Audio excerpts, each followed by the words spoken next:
Hello students, तो आज हम देखेंगे अपनी एनसीईआरटी एग्जाम्पलर की नेक्स्ट एक्सरसाइज 1.2। एक्सरसाइज 1.1 हम इससे लास्ट लेक्चर में डिस्कस कर चुके हैं, जहां पर हमने हर एक एग्जाम्पल को डिस्कस किया था। आइए स्टार्ट करते हैं विद एक्सरसाइज 1.2।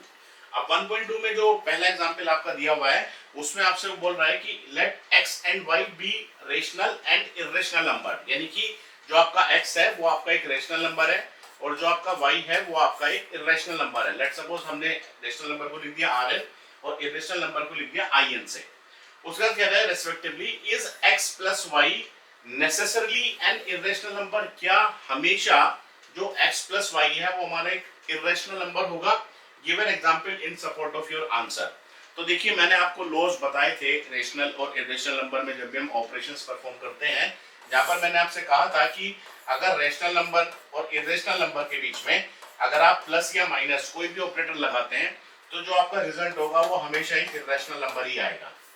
उसके बाद अगर आप रेशनल नंबर और इरेशनल नंबर के बीच में मल्टीप्लाई या डिवाइड ऑपरेशन लगाते हैं, जहां पर आप अगर ये एज्यूम करें कि ये हमारा नॉन जीरो है, तो भी हमारा जो रिजल्ट है वो हमेशा एक इरेशनल नंबर ही आएगा।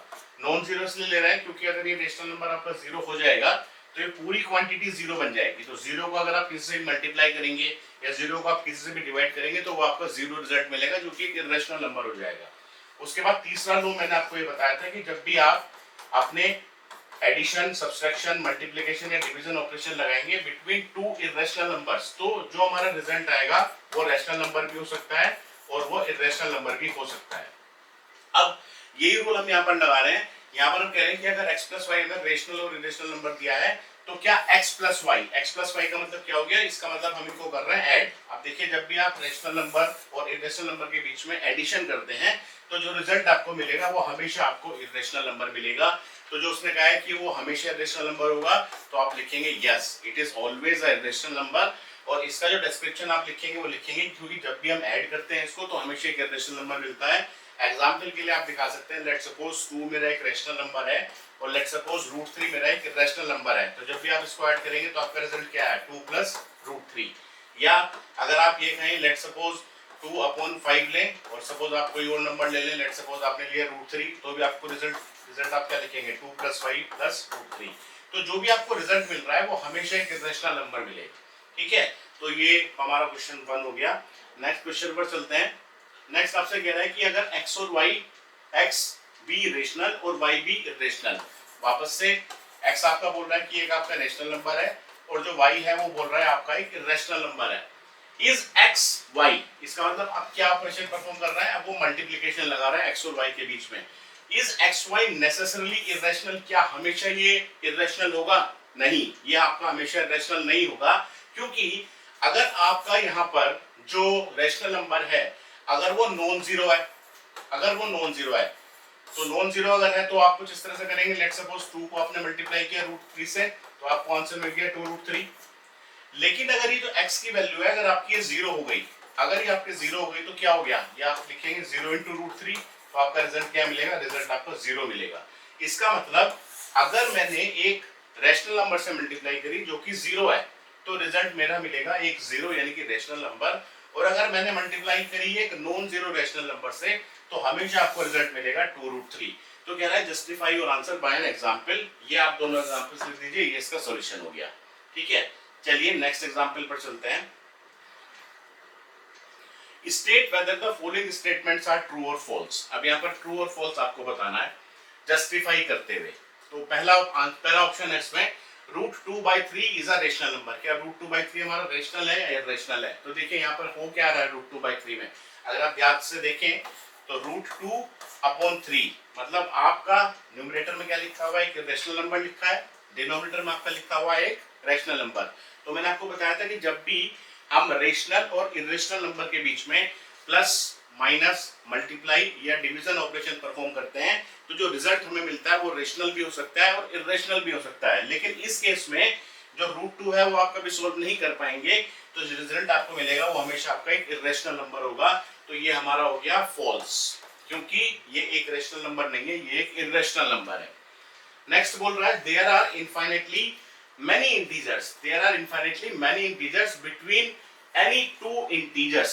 ठीक, तो अब आप कोई भी दो इंटीजर्स सेलेक्ट कर लीजिए। लेट सपोज चाहे वो आप कंसेक्यूटिव इंटीजर्स ले लीजिए, चाहे वो आप काफी दूर दूर ले लीजिए। सपोज ये आपकी नंबर लाइन है 0 1 2, लेट सपोज आपका इधर 100 लिखा हुआ है, लेट सपोज इधर आपका लिखा हुआ है कहीं पर 10,000। तो वो बोल रहा है कि क्या किन्हीं भी दो इंटीजर्स के बीच में इनफाइनाइट इंटीजर्स होते हैं। आप सपोज आपने इंटीजर ले लिया 1 ले लिया और लेट सपोज 2 ले लिया, आपने दो कंसेक्यूटिव इंटीजर्स ले लिए, तो इन दो कंसेक्यूटिव इंटीजर्स के बीच में कोई आपका इनफाइनाइट इंटीजर्स नहीं है, क्योंकि इसके बीच में zero number of integers exist कर रहे हैं।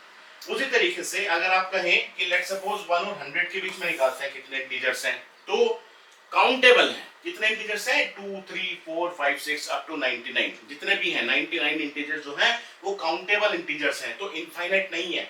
अगर आप कहें कि लेट सपोज हम देखते हैं कि 100 और 10,000 के बीच में कितने हैं, ठीक, तो वो भी काउंटेबल हैं। आप जो बड़ा इंटीजर है उसमें से छोटे वाले इंटीजर को लेस कर दीजिए, तो जो नंबर बचेगा वो आपके फाइनाइट नंबर ऑफ इंटीजर्स मिलेंगे। तो ये जो ऑप्शन है there are infinitely many integers between two integers, ये आपका ये भी फॉल्स हो गया, क्योंकि इंटीजर्स जितने भी हैं, चाहे वो कंसेक्यूटिव इंटीजर्स के बीच में देख लें, चाहे आप किन्हीं भी दो इंटीजर्स के बीच में देख लें, चाहे आप नेगेटिव ले लीजिए। सपोज आपने कहा यहाँ पर आपका -100 लिखा हुआ है, अगर आप कहें कि -100 और 100 के बीच में कितने हैं, काउंटेबल इंटीजर्स हैं जितने भी हैं, तो ये भी आपका हो गया फॉल्स। नेक्स्ट है number of rational numbers between 15 and 18 is finite. अब देखिए ये बोल रहा है कि जो आपके पास रेशनल नंबर्स हैं 15 और 18 के बीच में, क्या वो फाइनाइट हैं? चेक करिए।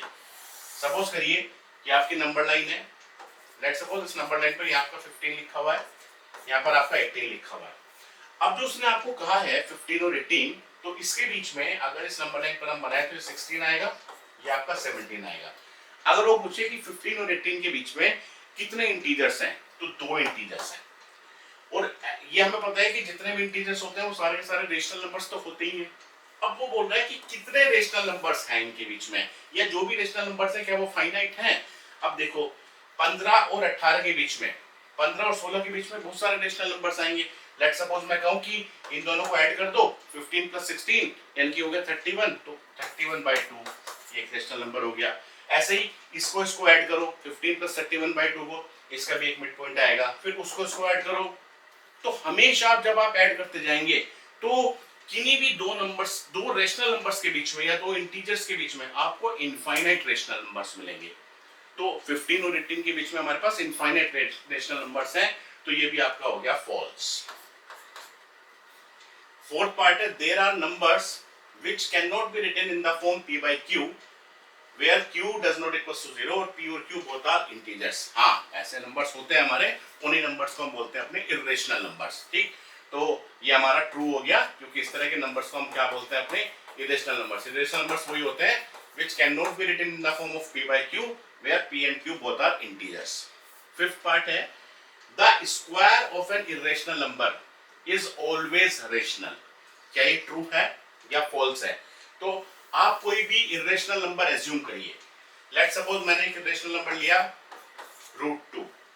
अब अगर आप √2 का स्क्वायर करेंगे तो आपको क्या मिलेगा? आपको 2 मिल गया, रेशनल मिल गया, तो इसके हिसाब से सही हो गया।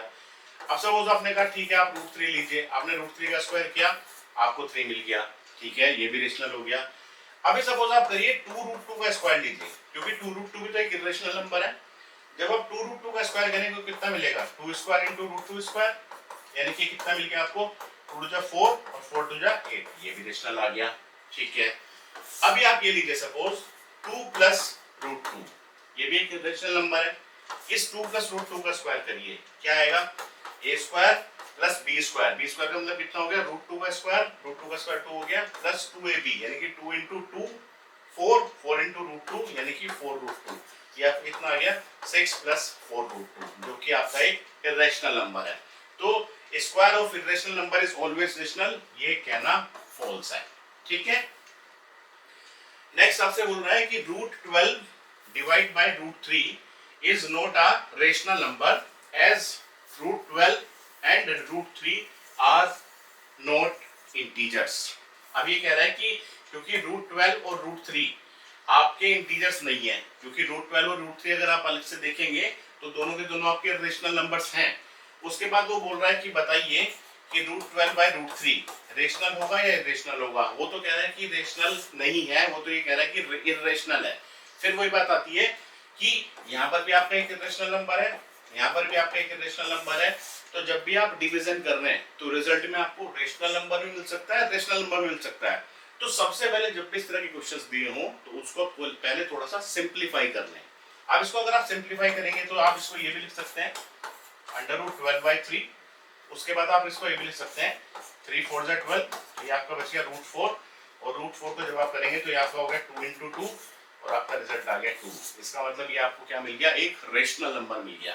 तो क्या ये रेशनल नंबर नहीं है, क्या ये रेशनल नंबर है? नहीं, ये फॉल्स हो गया, ये हमारा एक रेशनल नंबर है। तो अगर वो कहता कि √12/√3 इज अ रेशनल नंबर तो हम कहते यस ट्रू है, तो ये हमारा क्या हो गया, फॉल्स। लास्ट है इसमें √15/√3 is written in the form p/q, so it is a rational number। देखिए अब उसने क्या कहा, √15/√3 की उसने बात की। सबसे पहले तो जब भी हम ये कहते हैं कि कोई भी रेशनल नंबर अगर लिखा हुआ है p और q की फॉर्म में, तो उसमें दो चीजें हमारी रहती हैं कि एक तो p और q दोनों के दोनों इंटीजर्स होने चाहिए और जो q है वो आपका 0 नहीं होना चाहिए। अब अगर यहाँ पर देखें, अपने यहाँ पर लिखा है √15, अगर √15 को सोल्व भी करेंगे तो या √3 को सोल्व भी करेंगे तो ये कभी भी इंटीजर नहीं आएगा। इसका मतलब पहली बात तो यह है कि p और q मेरे इंटीजर सही नहीं यहाँ पर।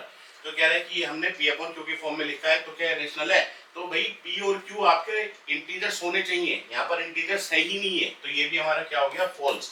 और अगर इसको आप सोल्व भी करेंगे तो आप इसको क्या लिख सकते हैं, √15/3, यह हो गया 3 5 15, यानी कि आपका आ गया √5। तो √5 आपका क्या होता है, एक रेशनल नंबर होता है। ठीक हो गया। चलिए नेक्स्ट क्वेश्चन पर चलते हैं। क्वेश्चन नंबर 4 अब आपका है कि classify the following numbers as rational और इरेशनल। तो देखिए अब आपको ना जो नंबर्स दिए हुए हैं वो कुछ बड़े नंबर्स दिए हुए हैं, तो आपको बताना है कि वो रेशनल है या इरेशनल है। तो सबसे पहले आप हर एक नंबर को सिंप्लीफाई करें। सिंप्लीफाई करने के बाद ही आप बता पाएंगे कि वो रेशनल आया या इरेशनल आया। स्टार्ट करते हैं पहले पार्ट से। तो जो आपका पहला पार्ट लिखा है वो है 196। ठीक है, जो पहला नंबर आपका लिखा है ये है √196। अब आपको इसको सोल्व करना है। तो सबसे अच्छा तरीका वही है कि इसके आप फैक्टर्स बनाइए सबसे पहले। अब इसके आप फैक्टर्स बनाएंगे तो ये 2 से स्टार्ट हो जाएगा हमारा, तो ये हो गया 2 9 18, 2 8 16, देन आपका बन गया 249 जब, देन आपका बन गया फिर आपका हो गया 7 7 49, 7 7 49, और ये आपका हो गया 7 1 7। तो इसका मतलब जो इसके फैक्टर्स बन गए वो क्या बने, वो फैक्टर्स इसके बन गए 2 × 2 × 7 × 7। तो ये क्योंकि स्क्वायर रूट है आपका, अगर बाय डिफॉल्ट कुछ नहीं लिखा है यहाँ पर तो 2 है, तो इसमें से एक 2 बाहर आ जाएगा और एक आपका 7 बाहर आ जाएगा, क्योंकि यहाँ 2 लिखा हुआ है, स्क्वायर रूट है। तो × 7 ये आपका आ गया 14। तो 14 हमारा है एक रेशनल नंबर।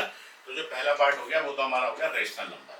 ठीक है, सेकंड आपका लिखा है 3√18, इसको सोल्व करिए 3√18 को। अब √18 के जब आप फैक्टर्स बनाएंगे तो क्या बनेगा, 3 × √18 के आपके बनेंगे, बना लीजिए। √18 के 2 से स्टार्ट होगा, 2 9 18, फिर आपका आ गया 3 3 9 और 3 1 3, यानी कि 2 × 3 × 3, 3 3 9 2 18। यहाँ पर आपका एक 3 बाहर आ जाएगा, क्योंकि यहाँ पर भी आपका स्क्वायर रूट ही लिखा है, क्योंकि इसका मतलब यही हो गया ना, 2 × 3 × 3, और इसकी पावर आपको 1/2 निकालनी है। या आप ये भी कह सकते हैं कि 2 की पावर 1/2 × 3 की पावर 2 की पावर 1/2। इसको जब आप सोल्व करेंगे तो कितना आ गया, 2 की पावर 1/2 × 3 की पावर 2 × 1/2। 2 से 2 कट गया तो कितना बचा, 2 की पावर 1/2 × 3 या 3√2। ठीक है, तो यहाँ पर ये कितना हो गया आपका 3 × एक 3 बाहर आ गया और ये √2 हो गया, तो ये हो गया 3 3 9 9√2। ये मेरा क्या आ गया, एक इरेशनल नंबर। तो इसको आप लिख दीजिए कि ये हमारा इरेशनल। नेक्स्ट क्वेश्चन देख लेते हैं। थर्ड पार्ट आपका है √9/27। ये आपका लिखा है 9/27। अब इसको आप सोल्व करके देखिए। जब इसको सोल्व करेंगे तो ये तो सीधा दिखाई दे रहा है, 9/27 हो गया, यानी कि आपका आ गया √1/3, या इसको आप क्या लिख सकते हैं 1/√3। तो ये भी आपका क्या हो गया, एक इरेशनल नंबर हो गया। फोर्थ पार्ट आपका लिखा हुआ है √28 डिवाइडेड बाय √343। तो ये वही हो गया आपका कि √a/√b अगर लिखा है तो उसको आप ये लिख सकते हैं √a/b। तो इसको हम लिख सकते हैं √28/343। तो मैंने आपको जैसे पहले बताया था कि आप कुछ स्क्वायर रूट्स और क्यूब रूट्स को याद रखिए, या जब आप क्वेश्चंस करेंगे तो आपको प्रैक्टिस हो जाएगी। जैसे 2 इंटू 2 इंटू 2, 8 का क्यूब रूट जो है वो 2 होता है। 3 3 9 से 27, 27 का 3 होता है। 5 5 से 25 जो 125, 125 का 5 होता है। ऐसे जब आप 7 को करेंगे, देखिए जब आप 7 को करेंगे तो 7 7 से 49, और 49 को जब एक बार 49 को जब एक बार करेंगे आप 49 इंटू 7, तो ये आपको कितना आएगा, 9 7 63, 6 7 28, 28 और 6 आपका होगा 343। इसका मतलब कहीं ना कहीं फील आ रहा है कि ये 7 इंटू 7 इंटू 7 लिखा हुआ है। ठीक है, तो चलिए 28 को क्या लिख सकते हैं, 7 4 से 28, या 7 इंटू 2 इंटू 2 जब फैक्टर्स बनाएंगे, और 343 के फैक्टर बनेंगे 7 इंटू 7 इंटू 7। उसके बाद क्या हुआ, इस 7 से हमारा ये 7 कट गया, ये क्योंकि स्क्वायर रूट है तो ऊपर से हमारा एक 2 बाहर आ जाएगा, और डिनोमिनेटर से हमारा एक 7 बाहर आ जाएगा। तो ये आपका आ गया 2/7, जो कि p/q की फॉर्म में लिखा हुआ है। p और q हमारे दोनों इंटीजर्स हैं, और q 0 भी नहीं है, तो ये हमारा हो गया एक रैशनल नंबर। तो इसको हम लिख देते हैं r। ठीक, नेक्स्ट पार्ट देख लेते हैं इसका। नेक्स्ट पार्ट है आपका माइनस स्क्वायर रूट ऑफ 0.4। तो इसको लिखिए आप, इसको क्या लिखेंगे, equals to minus square root of, यहाँ से डेसिमल हटेगा तो कितना आ जाएगा 4/10। अब अगर इसको आप सोल्व भी करेंगे तो क्या आएगा, 4 का तो चलिए हम ये लिख ही सकते हैं 2 इंटू 2, लेकिन 10 को हम क्या लिखेंगे 2 इंटू 5, तो इसमें से कुछ बाहर आएगा नहीं, ये तो 10 ही रहेगा, लेकिन इसमें से 2 बाहर आ जाएगा, तो ये आ गया -2/√10। तो ये हमारा एक इरेशनल नंबर है। नेक्स्ट पार्ट आपका है √12/√75। इसको भी सोल्व करके देखिए, √12/√75 को। तो इसको अगर आप सोल्व करेंगे तो सबसे पहले तो ये लिख लीजिए 12/75। उसके बाद इसके फैक्टर्स बनाइए, और जब आप इसके फैक्टर्स बनाएंगे तो क्या फैक्टर्स बनेंगे 12 के, 2 2 जा 4, 4 3 जा 12, और जब 75 के बनाएंगे तो सबसे पहले ये 3 की टेबल में आएगा, तो 3 इंटू 25, फिर 25 के बने 5 इंटू 5। अब आप यहाँ कैंसिल आउट करिए, देखिए 3 से 3 कैंसिल हो गया आपका, ऊपर तो सिर्फ 2 का एक पेयर ऊपर आ गया, 5 का एक पेयर नीचे आ गया, तो ऊपर तो हमारा 2 बार आ गया, नीचे आपका 5 आ गया, रैशनल नंबर है 2/5। तो इसको भी हम क्या लिखेंगे कि हमारा एक रैशनल नंबर है। उसके बाद जो आपका नेक्स्ट पार्ट है वो है 0.5918। आप ध्यान से देखिए ये किस तरह का नंबर है आपका। तो बताया था मैंने आपको रैशनल और इरेशनल नंबर में कि रैशनल नंबर वो होते हैं जो p/q की फॉर्म में लिखे हो। जब भी आप डिवाइड कर रहे हैं p को q से, या तो वो टर्मिनेटिंग होगा, और अगर टर्मिनेटिंग नहीं है तो आपकी जो क्वोशिएंट में डिजिट्स मिलेंगी वो रिपीटिंग डिजिट्स मिलेंगी। ठीक है, और अगर इस तरह की सिचुएशन नहीं है तो वो नंबर हमारा होता है इरेशनल नंबर। अब यहाँ पर अगर आप देखें तो ये लिखा है 0.5918। तो 0.5918 अगर लिखा है, और अगर आप यहाँ से डेसिमल हटाएंगे भी तो आप क्या लिख सकते हैं इसको 5918 अपॉन 1 2 3 4, 40 आ गई, p/q की फॉर्म में लिखा है। या यहाँ से भी आप डायरेक्टली देख के बता सकते हैं क्योंकि टर्मिनेटिंग है, तो ये भी आपका एक रैशनल नंबर है। उसके बाद नेक्स्ट आपका लिखा है 1 + √5 माइनस 4 + √5। देखिए इसको आप सब सॉल्व करिए पहले। ये कितना हो गया आपका 1 + √5, और वो हो गया आपका -4 और -√5। तो यहाँ पर आपका ये जो दो इरेशनल नंबर्स हैं इन दोनों ने एक दूसरे को कैंसिल कर दिया। ये आपका बचा 1 - 4, यानी कि आपका आ गया -3, जो कि एक रैशनल नंबर है। ठीक, तो ये भी मेरा एक रैशनल नंबर हो गया। नेक्स्ट आपका है 10.124 तो यहाँ पर मेरा क्या है कि नॉन टर्मिनेटिंग है, लेकिन अगर आप डिजिट्स को देखें तो डिजिट्स रिपीट हो रही हैं 124 124 124। तो ये भी हमारा क्या हो गया, एक रैशनल नंबर हो गया, जिसको हम इस तरीके से भी लिख सकते हैं 10.124 और तीनों के ऊपर बार लगा दीजिए। उसके बाद जो उसमें लास्ट पार्ट है वो है 1.01, उसके बाद है 001, फिर है 0001। तो ये भी हमें नॉन टर्मिनेटिंग दे रखा है, देखिए डॉट डॉट डॉट लगी हुई है, लेकिन जो हमारे डिजिट्स हैं वो रिपीट नहीं हो रही हैं। पहले 1 0 आया तो 1 1 आ गया, फिर 2 0 आ गए, फिर 1 आ गया, फिर 3 0 आ गए। तो जो अकरेंस है 0 और 1 की वो किसी एक फिक्स ऑर्डर में नहीं है। तो इस तरह के नंबर्स को हम अपना बोलते हैं इर्रेशनल नंबर्स।